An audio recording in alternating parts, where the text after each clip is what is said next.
maamulka cusub ee degmada Burtile ayaa bilaabay olole nadaafadeed oo ahaa mid kor loogu qaadayo bilicda degmada Burtile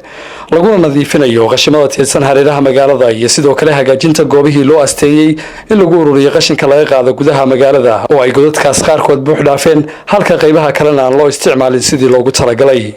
waxayna maamulku galiyeen oo ku xaqeen cagafyo iyagoona saaray waardiye kana soo saaray sharciyo qabanaya cidii si khaldan u isticmaasha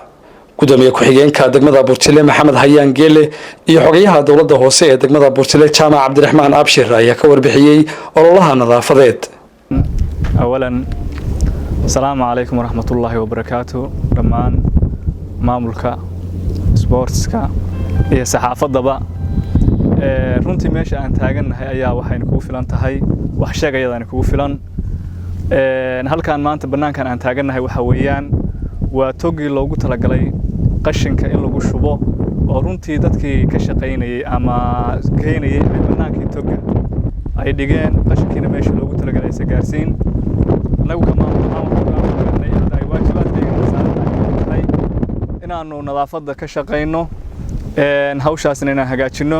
hadda waxaan halkaa u taaganahay godkan kaliya maaha 4 meelood baan soo astaynay waxaas hadda u jeedaan inaan waxaan dhammaan inaan xaqnaan rabnaa reer Burtile ha u diyaar garoobeen iyo nawaaxigoodu sidii deegaanka loo ilaalin lahaa in laga waxaan baaq ugu dareeyaa in laga qayb qaato dhammaan qaybtani waa kii hadda dhinaca galka ay xigay ama koonfureed waxa jira dhinaca xagga oo dhinaca waxa qorrax u dhaca toga weyn ee qorrax ka soo baxa saddex qol oo magaalada laga soo galo afartaasba xamlo waxaan ku qaadaynaa olole oo nadaafadda oo fayadhowrka ah maanta waxaanu taaganahay qaybta qashinka qaybta koonfureed ee degmada Burtile oo hortiina ka muuqda waa goob aad u baaxad weyn ku wanaagsan xoolaha aadna loo dhibaateeyay fayadhowrkeeda shaqadii ayaa socota waxaan ku jirnaa inaan qashin aruurin sameeyno godkii ku ridno loo asteeyay ka bacdina aanu waardiye saarno gudihiisana ku gubno insha Allah wixii markaa ka dambeeyana aanu ilaalino waxaanu aad u danaynaynaa ka maamul ahaan inaanu kor u qaadno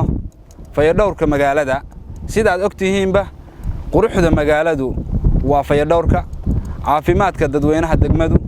waa fayadhowrka mar haddaan la helin fayadhowr la helimayo caafimaad mar haddaan caafimaad la helina la helimayo nolol marka waxaanu ka dhiganay shaqadayada koowaad midadaya labaad iyo midayada saddexaadba mar walba inaanu isha si gaar ugu hayno fayadhowrka iyo la dagaalanka qashinka iyo dhibaatooyinka fayadhowrka waxaanu soo saarnay go'aamo ku saabsan cidii dhibaataynaysa fayadhowrka degmada iyo geesaheeda iyo deegaamada dhammaan amaradaasi waa fuleen gacanta lagu hayaa gawaari badan iyo dad badan oo dhibaataynaya fayadhowrka ayaanu ku qabanay ganaxyana saarnay waxaana naga go'an inaanu hore u sii wadno dhinaca kale gudoomiyaha dhalinyarada iyo ciyaaraha degmada Burtile Cabdulqaadir Cabdiwaahid ayaa sheegay in ka dhalinyaro ahaan ka qayb qaadanayaan sare u qaadida bilicda iyo nadaafadda degmada Burtile waxa uu guud ahaan dhalinyarada iyo haweenka degmada Burtile ugu baaqay in si wada jir looga qayb galo ka dhalinyaro ahaan waxaan xaggan baaq uga dirayaa dhalinyarada ku nool degmada Burtile qaybaheeda kala duwan hadda sports yihiin ururada haweenka dhammaan in ay la socdaan xaaladda caafimaad ee degmada in ay la socdaan in ay sameeyaan in ay marka barxadaha iyo kubadda ay u sii socdaan in ay meelaha qashka ay ku arkaan maamulka ay la soo wadaagaan gudoomiyaha degmada Burtile Cabdirasaaq Diihal ayaa sheegay inuu maanta si rasmi ah u bilowday ololihii nadaafadda degmada Burtile isla markaana la doonayo in si wada jir looga qayb qaato dawladda hoose ee degmada Burtile ay xaafadaha iyo laamiyada dhigi doonto fuustooyin iyo haamo waaweyn si loogu ururiyo qashinka korna loogu qaado bilicda degmada Burtile maanta waa maalin nadaafadeed nadaafadii ugu horeysay waa bilownay degmada Burtile waxaan uga seenaynaa waaxigeedaba qashinku waa gubis qashinku intuu ku jira cudur ku jira gudoomiye ku-xigeenka sheegay waxaan rabnaa inaan qashinka olole balaaran ku qaadno oo wada shaqeyno oo qof walba waxaan dhigaynaa magaalada hadii ilaahayno haamo waaweyn oo qashinka lagu guro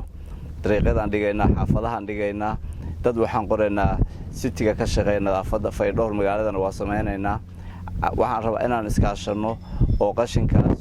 baabuur wareegtaa jira oo qashinka soo fogeysa in la soo sheego